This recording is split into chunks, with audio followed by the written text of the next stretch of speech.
नमस्कार। राज की बात में आपका स्वागत है। कुछ लोग इतने बेशर्म होते हैं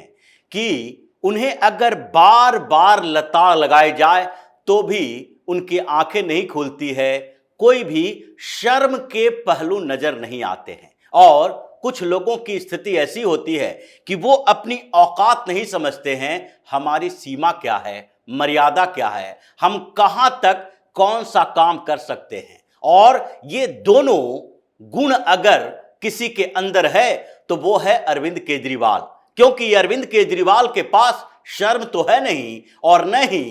ये दिखता है कि उसके अंदर जो औकात है, जो काम करने के लिए दिया गया है, जो सीमाएं हैं, वो भी निर्धारित हो। और इसलिए अरविंद केजरीवाल को एक के बाद एक हर जगह से फटकार पड़ती है, चाहे केंद्र सरकार से हो या फिर हाई कोर्ट से हो या फिर सुप्रीम कोर्ट से हो या फिर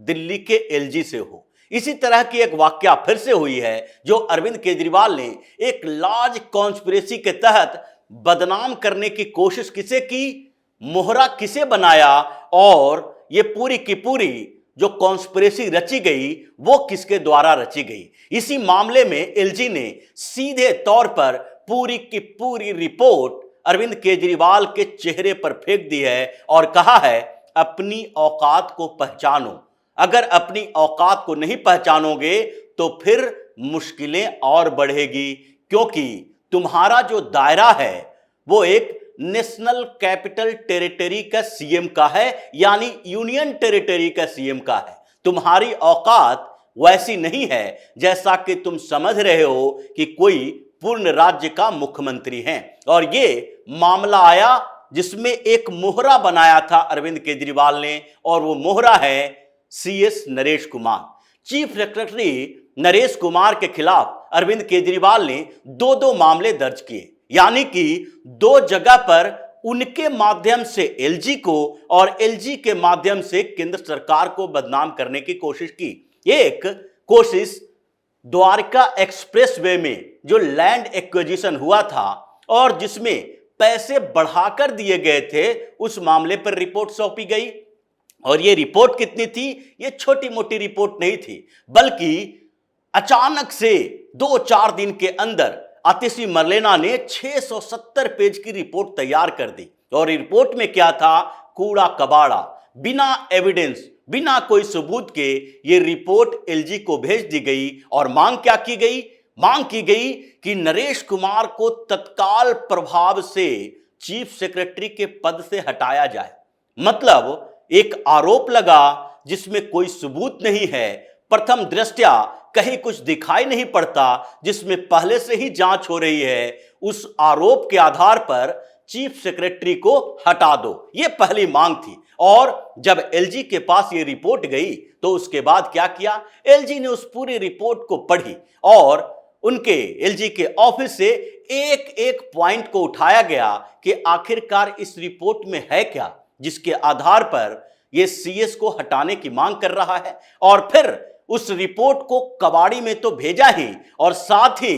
अरविंद केजरीवाल को एक कड़ी चेतावनी दी। उसमें 2 तरह की बातें कही गई। एलजी ने कहा कि पहली बात तो यह है कि जो मुद्दा विजिलेंस डिपार्टमेंट के प्रमुख यानी कि मंत्री जो नए नए बनाए हैं अरविंद केजरीवाल ने, आतिशी मरलेना को, जो उसी के स्टाइल में हर मंच पर बातें करती है, उसी के तरीके अपनाती है और वैसे ही व्यवहार करती है मीडिया के सामने, अधिकारियों के सामने। अधिकारियों को जिस तरीके से अरविंद केजरीवाल शुरुआती दौर पर फटकारता था, डांटता था, उसी तरीके का इस्तेमाल आतिशी मरलेना भी करती है। वही तरीका, वही स्टाइल अरविंद केजरीवाल वाली। और इसीलिए अरविंद केजरीवाल को सबसे ज्यादा भरोसा जो है आतिशी मरलेना पे है। और इसी कारण से विजिलेंस डिपार्टमेंट उन्हीं को दिया गया, सौरभ भारद्वाज से लेकर के। और इसी कारण से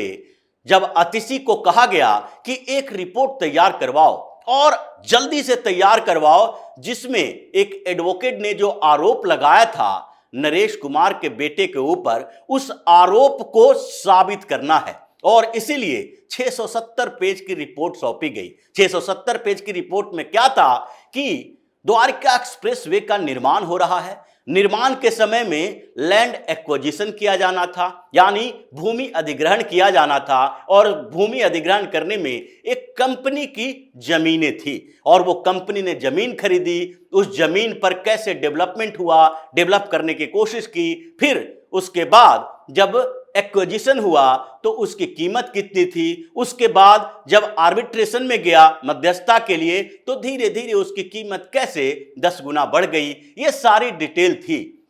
लेकिन सबूत क्या था? जिस बात के लिए एलजी ने से मांग की गई थी कि चीफ सेक्रेटरी को हटा दिया जाए, उसमें एक सबूत मनगढ़ंत तरीके से निकाला गया और वो सबूत थे कि नरेश कुमार के बेटे एक कंपनी में, जो कि डायरेक्ट इन्वॉल्व नहीं है, जिस कंपनी की जमीन नहीं थी, बल्कि उस कंपनी के कंसर्न कंपनी में वो डायरेक्टर के पद पर हैं, और इसलिए नरेश कुमार ने इन्फ्लुएंस किया हेमंत कुमार को, जो डीएम था और जिसने ये पैसे बढ़ाए थे, और उसी इन्फ्लुएंस में आकर हेमंत कुमार ने कई गुना ज्यादा पैसा बढ़ा दिए, यानी 43 करोड़ से 353 करोड़ कर दिए। यानी ये जो रिपोर्ट सौंपी गई उसमें हेमंत कुमार का नाम था, चीफ सेक्रेटरी नरेश कुमार का नाम था और उनके बेटे का नाम था। लेकिन एलजी ने उस फाइल को पढ़ा और उसके बाद केजरीवाल को कहा कि जो बातें आप कह रहे हैं और जिसकी मांग कर रहे हैं, उसमें पहले एक एक करके आपको बताना चाहते हैं कि रिमूव क्यों नहीं किया जा सकता नरेश कुमार को, और साथ ही इसकी जांच का क्या स्टेटस है। और अरविंद केजरीवाल के मुंह पर तमाचा मारा कि आपने जिस कंपनी की बात की है उस कंपनी से संबंधित एक कंपनी की बात की है जिसमें नरेश कुमार के बेटे के एम्प्लॉय होने की बात की है और हेमंत कुमार के खिलाफ जांच की बात है। अब इसमें पूरे मामले को देखिए, जिसमें जब एलजी ऑफिस को पता चला कि ये जो कई गुना ज्यादा कीमत बढ़ा के दी गई है वो कहीं न कहीं दाल में काला है, तो उसके खिलाफ जांच के लिए आदेश दिए गए। हेमंत कुमार अगर चीफ सेक्रेटरी नरेश कुमार के इशारे पर काम करते होते तो चीफ सेक्रेटरी कभी भी हेमंत कुमार के खिलाफ जांच के आदेश नहीं देते, और जब हम लोगों को पता चला तो उसके बाद ही इसकी जांच की बात की गई। हेमंत कुमार के खिलाफ अभी भी जांच हो रही है और उस जांच में क्या आएगा ये तो बाद में पता चलेगा, क्योंकि अभी तक पेमेंट भी नहीं हुआ, ये मामला कोर्ट में भी गया हुआ है। और दूसरी बात कि जिस तरीके से इसमें सारे सबूत देने की आप बात कर रहे हैं प्रथम दृष्टया, और सीएस के बारे में कह रहे हैं कि इनका इन्वॉल्वमेंट हो सकता है, वही सीएस ने रिकमेंड किया था इसकी जांच के लिए, और उसमें उनकी कोई भूमिका नजर आती तो फिर जांच हम दूसरी दिशा में ले जाते। तीसरी बात यह भी है कि जिस मामले की जांच की बात आप कर रहे हैं उस मामले की रिपोर्ट जो आप 670 पेज का दिए हैं, उस रिपोर्ट में ही यह बात कही गई है कि ये पूरे मामले की जांच तो सीबीआई पहले से कर रही है, लेकिन आप कहना चाहते हैं कि सीबीआई की जांच की दिशा अलग है, उसकी दिशा बदलनी चाहिए, और जो आरोप है सीएस के बेटे के ऊपर उस आधार पर सीएस को हटाना चाहिए। अब जबकि आपने अपनी रिपोर्ट में मेंशन ही किया है कि सीबीआई जांच हो रही है, तो फिर आप किस तरह के जांच की बात कर रहे हैं? और दूसरी बात यह है कि अगर सीबीआई जांच कर रही है तो क्या हम सीबीआई को डायरेक्ट करें, निर्देश दें कि आप इस दिशा में नहीं उस दिशा में जांच करें? यह बहुत बड़ा झोल दिखाई पड़ रहा है, क्योंकि जिस तरीके से मीडिया में प्रचारित किया गया, मीडिया मैनेज करके कोशिश की गई कि नरेश कुमार को बदनाम करें, और नरेश कुमार तो एक मोहरा की तरह हैं, उनके माध्यम से एलजी को बदनाम करें और एलजी के माध्यम से केंद्र सरकार को बदनाम करें, यानी पूरा चेन बनाने की कोशिश इन लोगों ने की, अरविंद केजरीवाल के पूरे गुट ने, और एलजी ने उस रिपोर्ट को सीधे केजरीवाल के मुंह पर मार दिया। फिर दूसरी बात और कही जो कड़ी चेतावनी मानी जा सकती है, क्योंकि एलजी ने कहा कि अब अपने औकात को ध्यान से देखो कि आपके पास क्या क्या है, आपके पास क्या क्या नहीं है, क्योंकि जहां तक चीफ सेक्रेटरी की बात है या आईएएस अधिकारियों की बात है, आपके पास उसके ट्रांसफर, पोस्टिंग या फिर उसके ऊपर मामला चलाने का कोई अधिकार नहीं है। उसके खिलाफ रिपोर्ट देने की बात जो है वो सिर्फ दिखावे के लिए है, क्योंकि आपके अधिकार क्षेत्र से बाहर की चीज है। पिछले दिनों जो GNCTD एक्ट आया, उस एक्ट में साफ तौर पर कहा गया है कि आईएएस अधिकारी जो दिल्ली में काम कर रहे हैं वो एलजी के निर्देश पर काम करेंगे, वो चीफ मिनिस्टर के निर्देश पर काम नहीं करेंगे। तो ऐसे में जब आपके सीमा क्षेत्र में ही नहीं है, कार्य क्षेत्र में ही नहीं है, तो आपको इस रिपोर्ट देने के पीछे मकसद आपने यही बनाया कि आप केवल केंद्र सरकार को बदनाम करने के लिए एक आधार बनाएं और उसी चेन का इस्तेमाल करें। केजरीवाल पर यह पहले मामला था। दूसरा मामला ILBS को लेकर भी है, जो इस बड़े हॉस्पिटल में एलजी के बेटे की भूमिका को केजरीवाल ने बताया, और यह मामला भी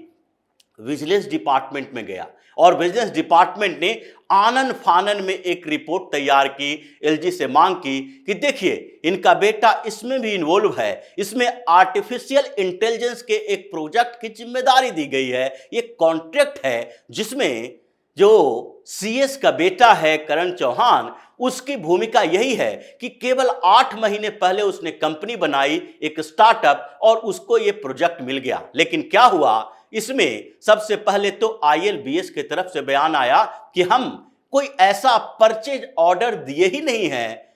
कोई आर्टिफिशियल इंटेलिजेंस के लिए, और न ही कोई प्रोजेक्ट ऐसा है जिसमें हम काम कर रहे हैं उनके साथ। और फिर दूसरी बात, एक और कंपनी जिसके नाम का जिक्र किया गया था इसमें, उसको भी तरफ से भी बयान आया कि आप मेरे पूरे बोर्ड ऑफ डायरेक्टर्स में देख लीजिए, पार्टनर्स में देख लीजिए, हम लोगों ने तो कभी इस नाम का जिक्र ही न किया, न इस नाम को जानते हैं, इसलिए हम लोगों ने कभी एक प्रोजेक्ट के लिए ILBS को नहीं कहा। यानी पूरा फर्जी मामला, एक नाम सामने लाया गया, उस नाम के आधार पर CS को बदनाम करने की कोशिश की गई, और उस बदनाम करने के लिए विजिलेंस डिपार्टमेंट का उपयोग किया गया। उसमें विजिलेंस डिपार्टमेंट के जो बड़े अधिकारी हैं वो जानते हैं कि ये गलत तरीके से रिपोर्ट सौंपी जा रही है, इसलिए उनका सहयोग नहीं है। आतिशी अपने तरीके से विजिलेंस डिपार्टमेंट के मंत्री होने के कारण इनिशिएटिव ले रही है और अपने प्राइवेट स्टाफ के माध्यम से रिपोर्ट तैयार करवा रही है और उसी को LG के पास भेज रही है। अब इस पूरे के पूरे लार्ज कॉन्स्पिरेसी को LG ने समझ लिया है, रिपोर्ट वापस की, झटका दिया और कड़ी चेतावनी दी कि अगर आप अपने मंत्रियों का, मंत्रालयों का और अपने लोगों का इसी तरह गलत इस्तेमाल करते रहे तो यह मुश्किल हो जाएगी। क्योंकि मीडिया में जाने से पहले दिल्ली सरकार को यह समझना चाहिए कि आप जो किसके खिलाफ आरोप लगा रहे हैं ये पॉलिटिक्स नहीं है, ये किसी अधिकारी की छवि की बात है। और इसलिए हो सकता है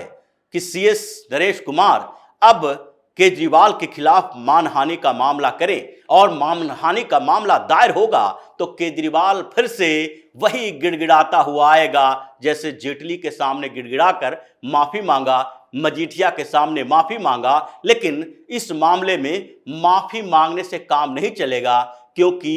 दिल्ली के चीफ सेक्रेटरी का मामला है, जिनके छवि खराब करने की कोशिश के मानहानि के केस में केजरीवाल का घर मकान भी बिक जाएगा, और यही तैयारी भी चल रही है। तो इसी तरह की खबरों के साथ फिर से हाजिर होंगे, तब तक के लिए बने रहिए हमारे साथ और देते रहिए हमें सहयोग, ताकि इसी तरह की खबर हम आपके लाते रहें। धन्यवाद।